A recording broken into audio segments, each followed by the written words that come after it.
الغرض من اني اعمل الفيديو ده معاكم النهارده وهو اني عايز الفت نظر ناس كتير عايشه هنا في المانيا مش عارفه ان في اماكن بيبقى موجود عليها العروض بالشكل ده. انا واحد من الناس لما كنت لسه جاي جديد هنا المانيا ما كنتش اعرف الكلام ده ولا التفاصيل دي. كنت مثلا اروح مكان اشوف حاجه عجبتني اقوم شاريها وموديها البيت، بس بعد كده لما رحت اماكن اكتر وبدات الف واشوف الاسعار في اماكن مختلفه بدات اكتشف مكان زي اللي انا فيه ده فيه خصومات بتوصل لاكتر من نص سعر القطعه. فحبيت اشارك معاكم المعلومه دي علشان انت كمان ممكن توفر على نفسك فلوس كتيره جدا. واخدكم دلوقتي ونخش جوه نكمل بقيه تفاصيل الاسعار ونشوف العروض اللي جوه عامله ازاي. بس بعد اذنك تنساش تدوس لايك وتعمل شير للفيديو وتشترك معانا علشان عايزين نوصل الفيديو ده لاكبر عدد من الناس. يمكن اي اخ او اخت يستفادوا من العروض دي بعد ما يشوفوا الفيديو ده، ويبقى انت كده ساهمت حتى لو بنسبه بسيطه في انك تساعد شخص لسه جاي جديد هنا في البلد دي، او اي اخ او اخت لسه جايين هنا وما يعرفوش الحاجات دي. فبعد اذنك حاول تعمل شير للفيديو ده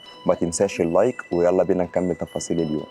دلوقتي القسم اللي انا فيه ده قسم الخاص باوض النوم. هنلاقي هنا دواليب وسراير ومستلزمات غرف النوم.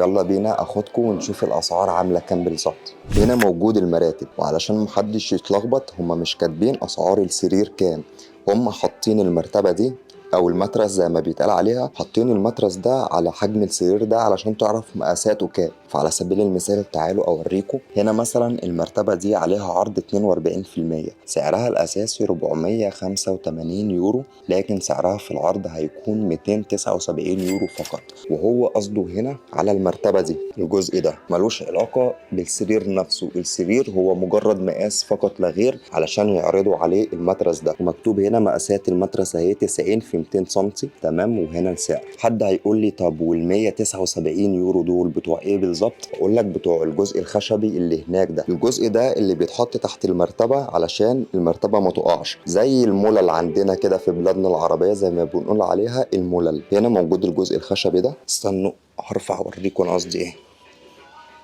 الجزء الخشبي اللي تحت السرير ده. يبقى احنا كده عرفنا المترس حقه كام والخشب اللي تحتيه حقه كام. هتجمع الاتنين دول مع بعض هيطلع لك في الاخر الناتج. في مثلا المترس التاني ده سعره اقل من الاولاني شويه، نلاقي ان سعره 199 يورو ومكتوب عليه برضو المقاس اهو. وهنا القطعة الخشبية اللي موجودة تحت المرتبة زي ما احنا ما قلنا، أو تحت المترس زي ما بيتقال عليها خصم 57%، سعرها الأساسي 468 يورو، إنما في العرض هيكون 199 يورو فقط. هنلاقي بقى أنواع وأسعار مختلفة. مثلا عندنا المترس ده سمكه أعرض من التاني، والخامات اللي مستخدمة فيه أغلى من التاني شوية. فهنيجي هنا نبص على سعره هنلاقي إن سعره الأساسي 764 يورو، إنما عليه عرض 47% خصم فسعره هيكون 399 يورو. وهنا زي ما اتفقنا ده القطعة الخشبية اللي بتتحط تحت المترس، سعرها عامل 199 يورو. وهو ده شكل المترس زي ما انتم شايفين، في كذا طبقة، وكمان تقدر تغير الكفر ده لو انت عايز تبدله بأي لون تاني. وهو ده شكله. وهنا بقى في القطعة اللي موجودة جنب كل مترس ده بيوريك تفصيلة المترس من جوه عاملة ازاي، اللي كأنك قطعت مثلا المرتبة دي من النص بيوريك تفصيلها وتقفيلها بيكون عامل ازاي من جوه، وده هيكون شكلها. في بقى منها الصيفي وفي منها الشتوي وفي منها الاتنين اللي تقدر تستخدمه كصيفي وكشتوي مع بعض. ولو جينا بصينا هنا هنلاقي انواع مختلفه من المتارس. في مثلا النوع اللي قدامي ده، في مثلا نوع تاني زي ما انتم شايفين تفاصيله مكتوبه هنا. وفي المرتبه اللي بعد كده اللي هناك دي تعالوا نشوف مواصفاتها وسعرها ايه. زي ما انتم شايفين شكلها. تعالوا نشوف السعر. سعرها الاساسي 461 يورو، لكن عليها عرض خصم 67%، هيكون سعرها حاليا 149 يورو. ولو نزلنا هنا تحت كده نلاقي القطعه دي عباره عن تصميم المرتبه والسفنج اللي مستخدم فيها وتفصيلها من جوه بيكون عامل ازاي. وكل طبقه من الطبقات دي معموله لسبب ما، مش معموله كده كمنظر. بعد كده هنخش على قسم الدواليب. القسم اللي انا فيه ده موجود فيه اشكال كتيره جدا من الدواليب واسعار كتيره جدا برضه. يلا نبدا نتفرج عليهم ونشوف الاسعار المختلفه ما بينهم هتكون عامله ازاي. نبتدي باول دولاب اللي هو ده. في مساحه تخزين هنا عندك 1 2 يا ساتر يا رب، عندك 1 2 3 4 4 رفوف اهم تقدر تخزن فيهم اللي انت عايزه.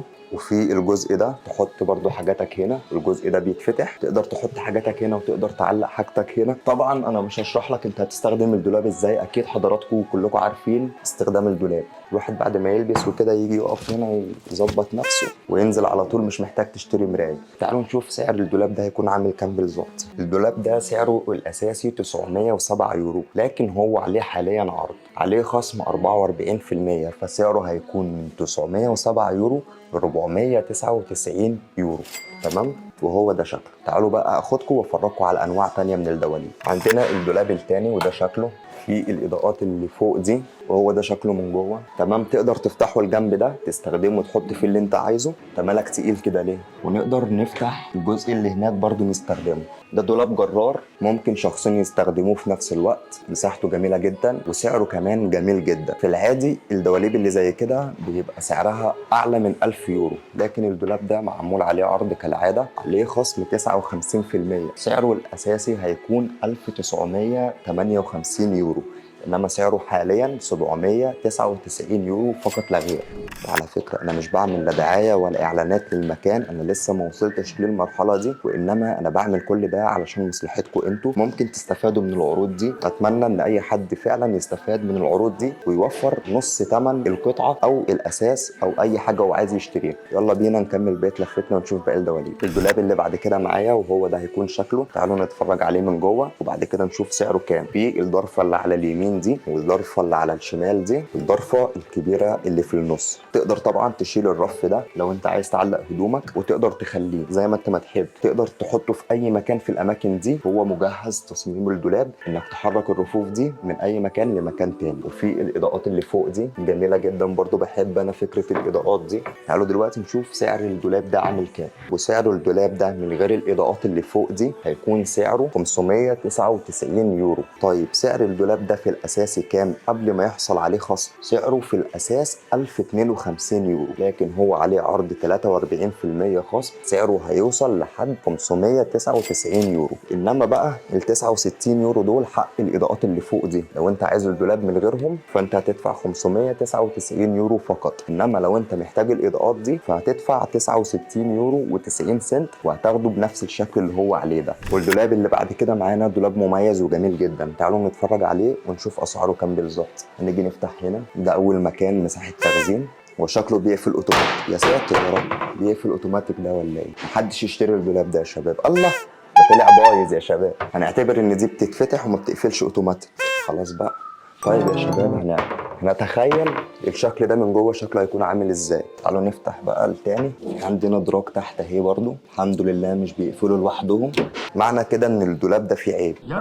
ودي المساحه الثالثه للتخزين، ومع كل مساحه تخزين في درج جاي تحتيه ودرج تاني جاي تحتيه. غير شريط الليد ده يخلي الدولاب شكله جميل، بس الدولاب زي ما انتم ما شفتوا فيه عيب او غلطه في المفصلات بيقفل لوحده، فاحنا نبعد عنه ده. يلا بينا. في بعد كده الدولاب ده سعره جميل جدا، سعره 300 يورو، 299 يورو بالظبط. تعالوا نتفرج عليه ونشوف مواصفاته واسعاره ايه. ده شكله من جوه. اول مساحه تخزين هنا، وعندك مساحه تخزين تانية، عندك 1 2 3 ادراج، وعندك مساحه التخزين دي اللي تقدر تعلق فيها حاجاتك هنا زي مساحه التخزين اللي على اليمين. تعالوا بقى نشوف الدولاب ده سعره. الدولاب ده سعره في الاساسي عامل 598 يورو، انما عليه عرض 50%، نص حقه بالظبط، هيبقى سعره 299 يورو. في بعد كده الاوضه الجيمنج اللي انا قاعد فيها دي. الاوضه دي جميله جدا، هنلاقي فيه حاجات كتيره فيها للاطفال، مثلا زي الكرسي الكيوت ده. تخيل انت تبقى قاعد بتلعب بابجي مثلا وابنك قاعد جنبك على الكرسي ده عمال ايه يشجعك. سعره عامل 129 يورو، سعره الاساسي 240 يورو، انما في العرض هيكون سعره 129 يورو. والبوف اللي انا قاعد عليه الجميل ده فيه مساحه تخزين اهي لاي درينك، اي ازازه ميه او حاجه تحطها هنا. تعالوا نشوف سعره كام. انا مش لاقي السعر اهو. سعره الاساسي 162 يورو وعليه عرض 44%، فسعره هيبقى 89 يورو و90 سنت. ده جميل جدا، تستخدمه بقى لو انت قاعد بتلعب بي اس، قاعد بتتفرج على حاجه، ممكن تريح عليه كده. هو بياخد شكل الجسم في اي وضع انت هتقعد فيه. يلا نكمل. بعد كده هنيجي للسرير ده، نشيل ده بس كده نحطه على جنب علشان نعرف نصور. برده متناسق مع الاوضه، واخد شكل الجيمنج. سعره هيكون عامل 1184 يورو، لكن هو عليه خصم 50%، فسعره هيبقى 549 يورو. ده السرير اللي انا قاعد عليه. وبعد كده هنيجي للقطعه دي. القطعه دي سعرها هيكون 371 يورو، وده السعر الاساسي. انما هي عليها عرض فسعرها هيكون 199 يورو فقط، عليها خصم 46%. والفريم ده سعره الاساسي عامل 30 يورو، انما هو عليه عرض سعره دلوقتي 19 يورو 99 سنت. نيجي بعد كده للترابيزه دي. الترابيزه دي للمذاكره لايا كان سعرها هيكون 299 يورو. سعرها الاساسي 576 يورو، لكن هي عليها عرض وسعرها 299 يورو، عليها خصم 48%. وهو ده شكلها. فيها الادراج دي، وفيها مساحه التخزين دي برضو، وفيها هنا مساحه تخزين. ترابيزه متواضعه وجميله، تقدر تحط عليها نفس التصميم اللي هو معمول ده كده، تقدر تذاكر مثلا، تلعب، ايا كان. بعد كده معانا القطعه اللي موجوده دي، اللي انت تقدر تحط فيها مثلا كتب، سيديهات زي ما موجود هنا مثلا كده، بس تقريبا مفيش حد بيستخدم سيديهات لسه. تقدر تحط فيها ساوند سيستم، طقم صوت زي ما هو محطوط. سعرها عامل 247 يورو، لكن هي عليها خصم 47%، فسعرها هيكون 129 يورو. ونيجي لاخر حاجه موجوده معانا هنا، وهو الديكور اللي موجود ورا ده، اللمبات الجميله دي. سعرها هيكون 69 يورو 99 سنت، لكن هي عليها عرض فسعرها هيكون 49 يورو 99 سنت فقط. ايه ده؟ شايفين اللمبه الجميله دي؟ تعالوا افرجكم عليها من جوه واوريكم التفاصيل الجميله اللي موجوده فيها. لمبه 3 دي سعرها 129 يورو، بس دي تقدر تتحكم فيها من الزرار اللي هناك ده. تعالوا اوريكم انا قصدي ايه. اللمبه اهي، لو دوسنا هنا كده تطفي، لو دوسنا هنا كده تشتغل، لو دوسنا هنا كده نعلي الاضاءه، لو دوسنا هنا كده هنوطي الاضاءه. والكنترول بتاعها بيبقى موجود هنا كده، تقدر تتحكم فيها زي ما انت ما بتحب. وتقدر تغير الالوان كمان بتاعتها، فيها RGB زي ما انتم ما شايفين، الالوان عماله تتغير اهي. فانت تقدر تتحكم في اللون وفي درجة السطوع وتشغلها وتطفيها.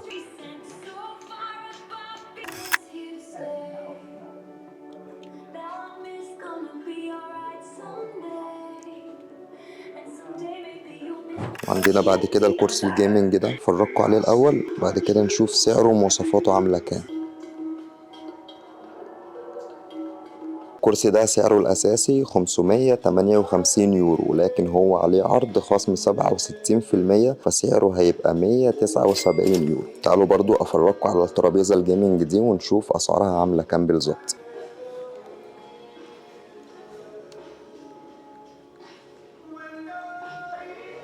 سعر الترابيزة دي الأساسي 664 يورو، لكن هي عليها خصم 71%، فسعرها هيكون 189 يورو. وهو ده شكلها.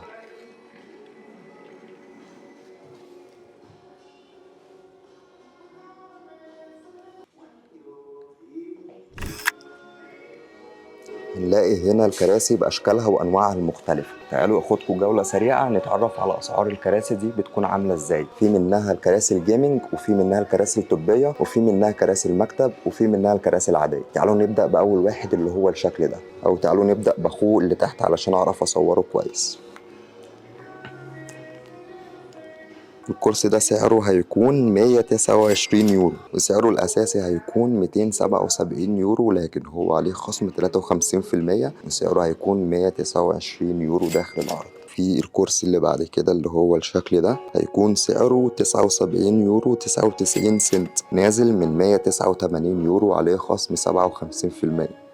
الكرسي اللي فوق ده شكله محترم جدا، عليه خصم 56%. سعره الأساسي 455 يورو، لكن داخل العرض هيكون سعره 199 يورو. في الكرسي ده عامل 189 يورو، عليه خصم 55%، سعره نازل من 421 يورو ل 189 يورو.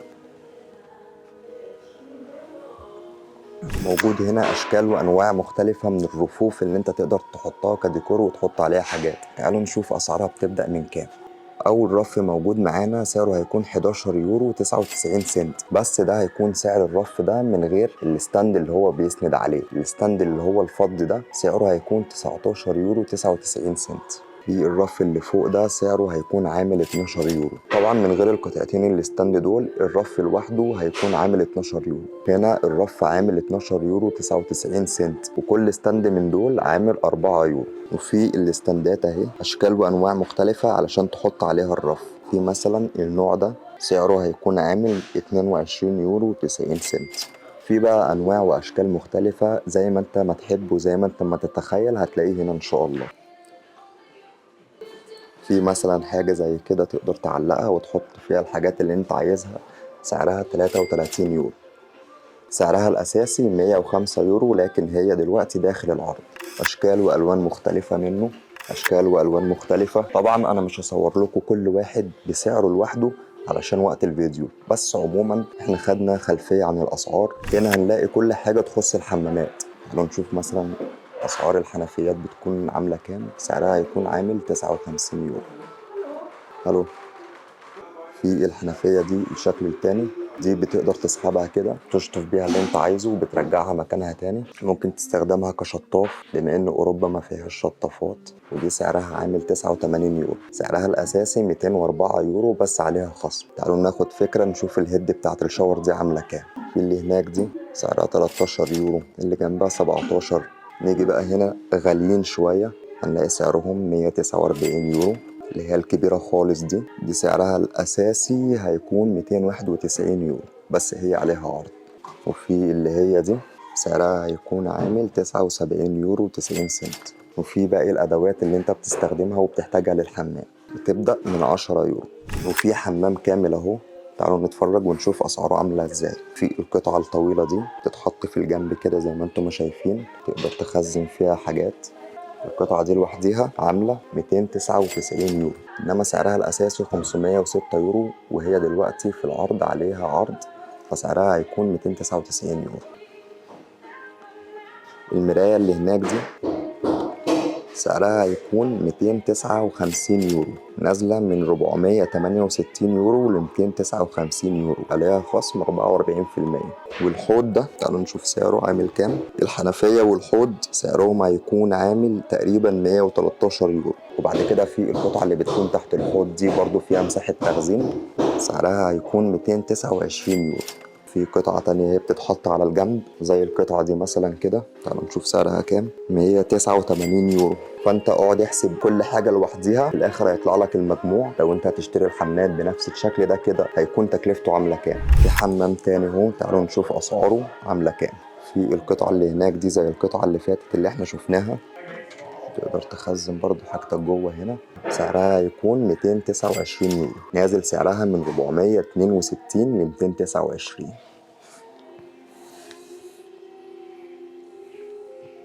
وكل حاجة هنا موجود عليها السعر بتاعها. في مثلا القطعة دي علشان تحط عليها الصابونة سعرها هيكون 12 يورو. في القطعة دي اللي انت تقدر تملاها اي شاور او اي حاجة وتستخدمها سعرها هيكون 17 يورو 99 سنت. في القطعة دي علشان تحط فيها فرشة السنان ومعجون السنان بتاعك سعرها عامل 14 يورو 99 سنت. وفي الحنفية دي سعرها هيكون عامل 59 يورو 90 سنت. والجزء اللي تحت ده تعالوا نتفرج عليه، سعره هيكون عامل 529 يورو. في القطعة اللي موجودة اللي على الجنب دي برضو كمساحة تخزين إضافية سعرها عامل 199 يورو. حتى الفوطة كاتبين عليها السعر، سعرها 7 يورو 99 سنت، عليها خصم 38%. بحيث إنك لو عايز حاجة متناسقة مع ألوان الحمام موجود. حتى الفوطة تقدر تشتريها، موجود برضو القطعة دي سعرها 29 يورو 95 سنت. في الجزء اللي فوق ده الرفوف اللي متعلقة دي تقدر تحط فيها اللي انت عايزه، سعرها عامل 79 يورو 90 سنت.